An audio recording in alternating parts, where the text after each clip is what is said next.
Assalamualaikum warahmatullahi wabarakatuh. Selamat pagi, siang, sore, dan juga malam. Sebelumnya, perkenalkan saya Milani Kurotal Ayun. Saya dari tingkat 2A Prodi Kebidanan Kampus Bogor, Poltekkes Kemenkes Bandung. Di sini saya akan memaparkan terkait mekanisme persalinan. Sebelum itu, kita bahas terlebih dahulu bagian-bagian dari kepala janin, panggul janin, host 1 hingga host 4. Baik, yang pertama kita akan bahas terlebih dahulu dari bagian-bagian kepala janin. Walaupun sudah dijelaskan sebelumnya di tingkat 1, kita akan jelaskan kembali.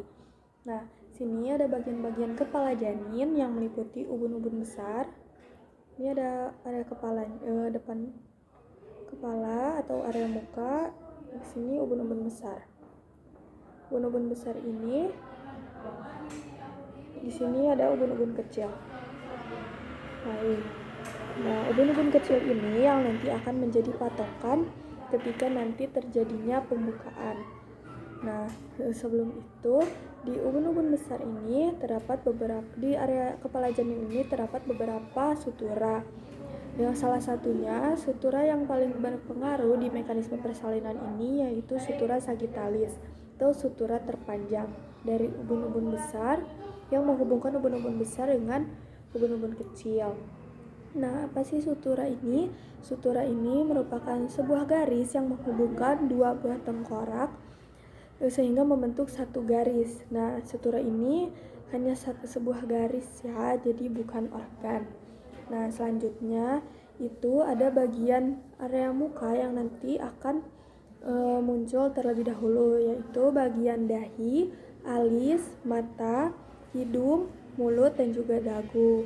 Nah, selanjutnya saya akan membahas area panggul.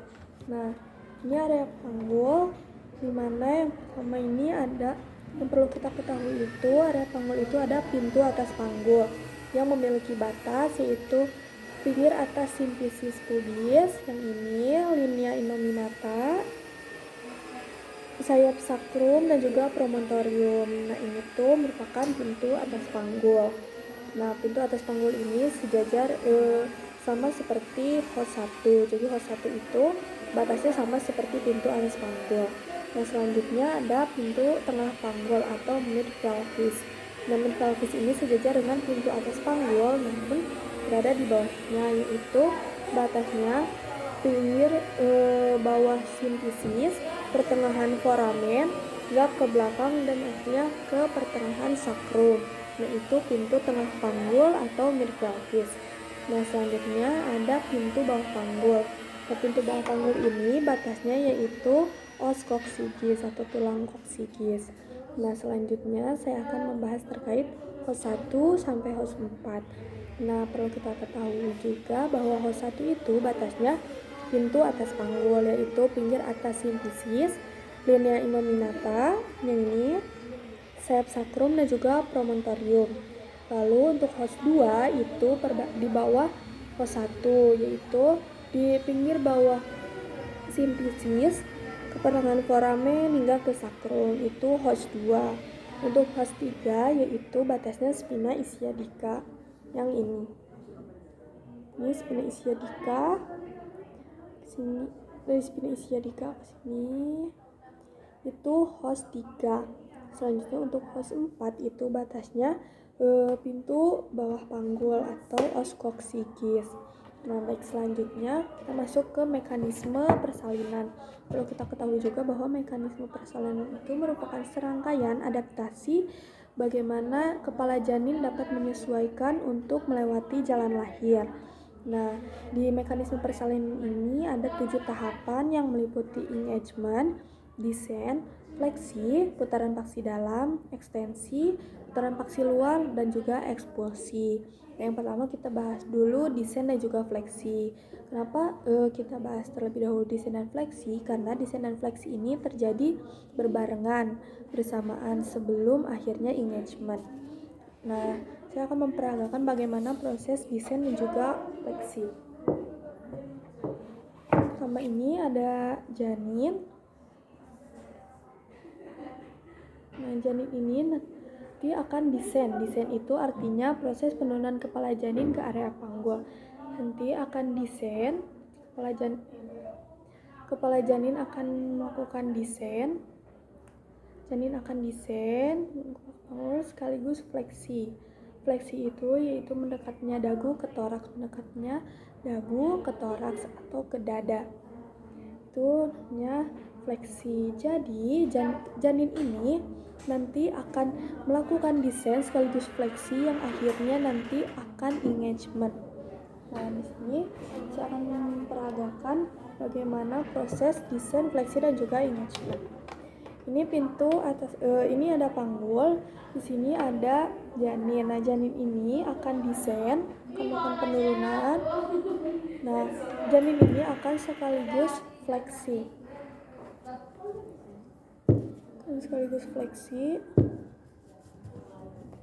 Anggap saja ini tangannya melengkup ya.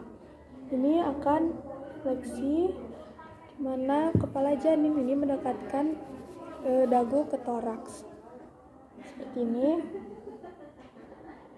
Nah, posisinya itu sutura sagittalis melintang. Nah, melintang itu jaraknya dari arah jam 3 ke jam 9 itu melintang seperti ini. Nah, kepala janin itu akan melintang dengan pintu atas panggul seperti ini. Kenapa sih harus melintang? Karena kan kepala janin ini ada sutura sagittalis. Nah, sutura sagittalis ini harus melintang dengan pintu atas panggul. Sutura sagittalis itu merupakan area yang lebar, maka harus bertemu dengan area yang lebar juga di daerah panggul karena agar kepala janinnya bisa masuk. Nah, selanjutnya yaitu engagement. Nah, engagement ini bagaimana kepala janin sudah sampai host 3. Nah, posisinya seperti ini, sama seperti descent dan fleksi, namun ketika engagement kepala janin sudah sampai host 3 atau sampai spina ischiadica seperti ini. Baik, selanjutnya setelah proses engagement atau terikatnya atau sejajarnya kepala janin dengan host 3, maka akan terjadi putaran paksi dalam. Nah, putaran paksi dalam ini di mana perubahan kepala janin yang tadinya melintang atau sutura sagittalisnya melintang itu menjadi anterior posterior, di mana ubun-ubun kecil ini berada di bawah simfisis pubis seperti ini. Ini proses engagement. Nanti ketika proses putaran paksi dalam ini akan memutar kepala janinnya seperti ini ya. Nah, sehingga ubun-ubun kecil ini ubun-ubun kecil berada di bawah simfisis. Ini namanya putaran paksi dalam. Kenapa posisinya seperti ini? Karena kepala janin ini mulai beradaptasi kembali dan bagian terbesar dari area panggul itu anterior posterior. Nah, posisi badan janin pun ini tidak akan seperti ini ya, tetapi agak melilit. Nah, kepala janinnya akan seperti ini. Ini proses descent, fleksi hingga fleksi maksimal, nanti engagement, lalu dia akan melakukan putaran paksi dalam. Ini proses badannya seperti ini. Jadi dia tidak seperti ini, tidak lurus seperti ini, tetapi badannya agak sedikit melintir. Itu putaran paksi dalam. Nah, setelah putaran paksi dalam, maka terjadilah ekstensi atau proses keluarnya kepala janin. Seperti ini. Nanti yang pertama kali keluar itu yaitu ada dahi, alis, mata, hidung dan juga mulut. Nanti seperti ini. Seperti ini nanti janin itu keluar. Seperti ini. Nanti dia akan ekstensi. Nah, seperti ini. Jadi nanti yang akan kita lihat tuh terlihat dahi, alis, mata, hidung dan juga mulut. Seperti ini. Nah, karena area vulva-nya itu ada di atas, sehingga rotasi kepala janin itu nanti dia akan ke atas gini, jadi enggak langsung ke bawah gitu, tapi agak sedikit ke atas untuk mengeluarkan kepala. Bisa diperagakan seperti itu.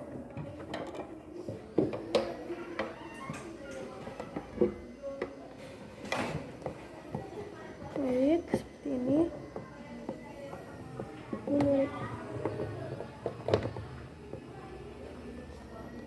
Seperti ini.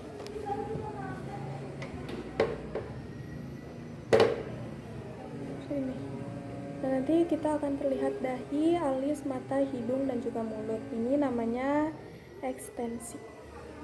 Nah, setelah dia ekstensi, maka dia akan melakukan putaran paksi luar atau proses pengeluaran bahu. Nah, karena bahu ini besar, bahu bayi itu besar dan tidak masuk apabila posisi janin seperti ini, maka dia harus melakukan putaran paksi luar. Caranya dengan kepala janin menghadap ke paha ibu seperti ini, maka posisi bahu akan anterior posterior. Dari awalnya seperti ini, ekstensi, dia akan melakukan putaran paksi luar seperti ini, menghadap ke paha ibu. Nah, badannya pun akan lurus dan tetap melintir seperti ini. Setelah bahu anterior atau di bawah simfisis, ini dia akan melakukan ekspulsi atau proses pengeluaran kepala dan tubuh janin secara menyeluruh seperti ini, dan janin pun bisa keluar. Saya akan ulang, mulai dari descent, fleksi, engagement, putaran paksi dalam, ekstensi, putaran paksi luar, dan juga ekspulsi. Caranya seperti ini. Dia akan melakukan descent atau penurunan kepala ke area panggul sekaligus fleksi seperti ini. Lalu dia akan sampai ke host 3 atau engagement. Setelah engagement, dia akan melakukan putaran paksi dalam seperti ini. Lalu dia akan melakukan ekstensi ini. Lalu terlihat area dahi, alis, mata, hidung, dan juga mulut. Setelah melakukan ekstensi, dia akan melakukan putaran paksi dalam, paksi luar dengan menghadap ke area paha. Seperti